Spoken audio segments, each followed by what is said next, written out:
कल finally RCB के लिए 18 सालों का सूखा समाप्त हुआ, 18 सालों का वनवास समाप्त हुआ और केवल आरसीबी के लिए ही नहीं, विराट कोहली के लिए भी 18 सालों का वनवास समाप्त हुआ। भगवान राम के लिए 14 सालों का वनवास था, विराट कोहली के लिए 18 सालों का वनवास था। मैं इसलिए वनवास कह रहा हूं क्योंकि विराट कोहली के साथ खेलने वाले अधिकांश क्रिकेटर किसी न किसी टीम के साथ जुड़ करके किसी न किसी समय उन्होंने आईपीएल का टाइटल जीता है। लेकिन विराट कोहली इकलौते ऐसे बैट्समैन रहे, इकलौते ऐसे खिलाड़ी रहे जिनके पास कप 18 सालों में कभी नहीं आया।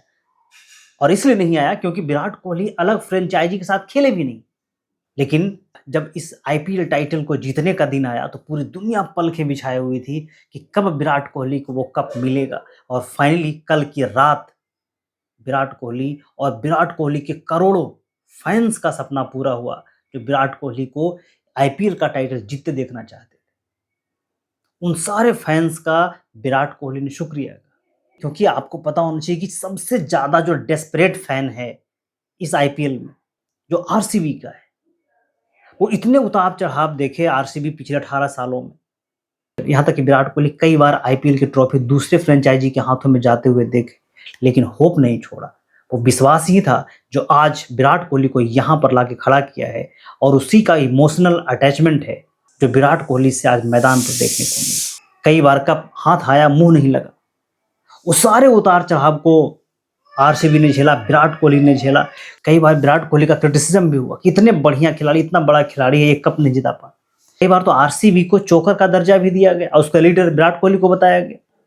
लेकिन उन सारे सवालों का जवाब कल विराट कोहली ने दे दिया है। कल जब मैथ्यू हेडन विराट कोहली का इंटरव्यू कर रहे थे, उसमें सारे राज विराट कोहली ने खोल दिए कि पिछले 18 सालों की जर्नी कैसी रही।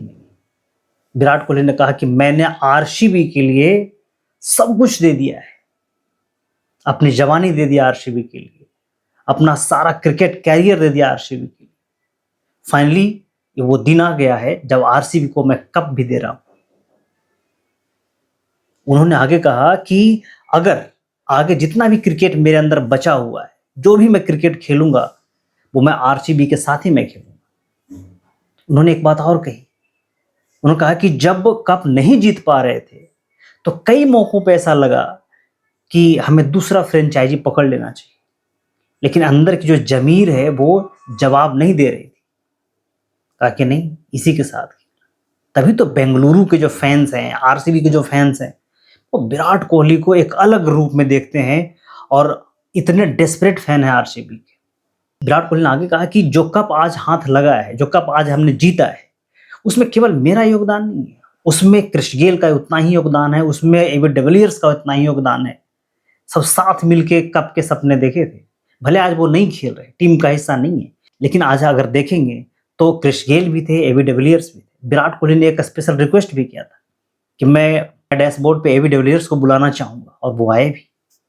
और सारे लोगों ने, विराट कोहली ने, क्रिस गेल ने, एबी डिविलियर्स ने वो कप उठा करके जो कप को चूमा, वो एक अलग प्रकार का क्षण था, एक अलग प्रकार का माहौल था, एक अलग प्रकार के दृश्य था वो। उन्होंने कहा कि जब तक मैं आरसीबी के साथ खेलूंगा, जब तक पूरी तरीके से खेलूंगा, मैं इंपैक्ट प्लेयर के रूप में नहीं खेलूंगा कि बैटिंग मैं केवल करने आऊं और फील्डिंग ना करूं।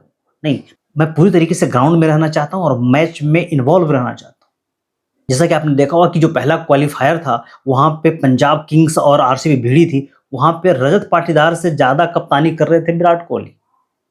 तो उन्होंने कहा कि नहीं, मैं पूरी तरीके से मैच में बना रहना चाहता हूं, मैं इंपैक्ट प्लेयर के रूप में नहीं खेलना चाहता।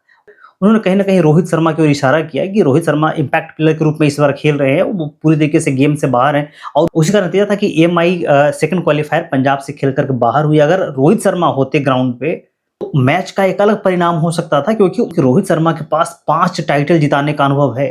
लेकिन विराट कोहली ने कहा कि नहीं, मैं जब तक खेलूंगा, मैं जब तक पूरी तरीके से एक प्लेयर के रूप में खेलूंगा, इंपैक्ट प्लेयर के रूप में नहीं खेलूंगा। उन्होंने कहा कि आज जो जितनी बड़ी जीत मिली है आरसीबी को, वो बल्लेबाजों के कारण जीत नहीं मिली है, एक गेंदबाजों के कारण जीत मिली है। आपने देखा कि जिस प्रकार से कुणाल पांड्या ने 2 विकेट लिए, जोश इंग्लिश का विकेट लिया और प्रभसिमरन सिंह का विकेट लिया, वहां से मैच पूरी तरीके से टर्न डाउन हो गया। उसके बाद आपने देखा कि भुवनेश्वर कुमार और जोश हेजलवुड जो विकेट निकाले, वहां से मैच बिल्कुल ही बदल गया। रन तो बने ही थे, बल्लेबाजों ने रन तो बनाए ही थे, लेकिन अगर विकेट नहीं निकलता तो बिल्कुल ये मैच हार जाता। उन्होंने कहा कि नहीं, जीत का पूरा श्रेय गेंदबाजों को जाता है। उन्होंने कहा कि अब मैं यहाँ से जाऊँगा, एक बच्चे की तरह निफ़िक्र होकर के सो जाऊँगा, क्योंकि अब मेरी झोली में सारे ट्रॉफ़ी हैं। उनके पास 50 ओवर का वर्ल्ड कप है, उनके पास 20 ओवर का वर्ल्ड कप है, उनके पास चैंपियन ट्रॉफ़ी है, अब आईपीएल ट्रॉफ़ी भी है। तो उनके पास लगभग सारी चीज़ें हैं, लेकिन हाँ, विराट कोहली को एक चीज़ का मलाल हमेशा रहेगा। उनके जो सबसे करीब माना जाता है, वो है टेस्ट क्रिकेट, और उन्होंने टेस्ट क्रिकेट में जो डब्ल्यूटीसी का फाइनल है, वो नहीं जीता है। भले वो 2 डब्ल्यूटीसी का फाइनल खेले हों, उनके पास डब्ल्यूटीसी का गदा नहीं है। उन्होंने नई पीढ़ी के बारे में एक बात कही कि अगर आपको फेम चाहिए, नेम चाहिए, आपको अच्छा क्रिकेटर बनना है, तो आपको टेस्ट क्रिकेट खेलना पड़ेगा। टेस्ट क्रिकेट में अच्छा पकड़ बनाना पड़ेगा, रन बनाने पड़ेंगे। टेस्ट क्रिकेट से ही आपकी जर्नी आगे आसान होगी। उन्होंने कहा कि टेस्ट क्रिकेट को नहीं भूलना चाहिए। लेकिन इस बार से बहुत बढ़िया रहा है कि आईपीएल को एक नया विनर मिला, नहीं तो वही एमआई और वही चेन्नई सुपर किंग जो है आपस में लड़ते रहते थे और वो जीत के लेके जाते थे कप। लेकिन चलिए, इस बार आईपीएल को एक अच्छा विनर मिला है। लेकिन हाँ, इस जीत के चकाचौंध में पंजाब के खिलाड़ी गुम हो गए हैं। उनका भी यहाँ तक पहुँचने में उतना ही योगदान जितना आरसीबी का योगदान है। लेकिन कोई नहीं, अगले साल उम्मीद है कि पंजाब इस टाइटल को जीतेगी, और मेरी दिली इच्छा है कि अगले साल पंजाब इस टाइटल को जीते। आप इस पे क्या सोचते हैं? डायरेक्ट कमेंट बॉक्स में ज़रूर लिखिएगा।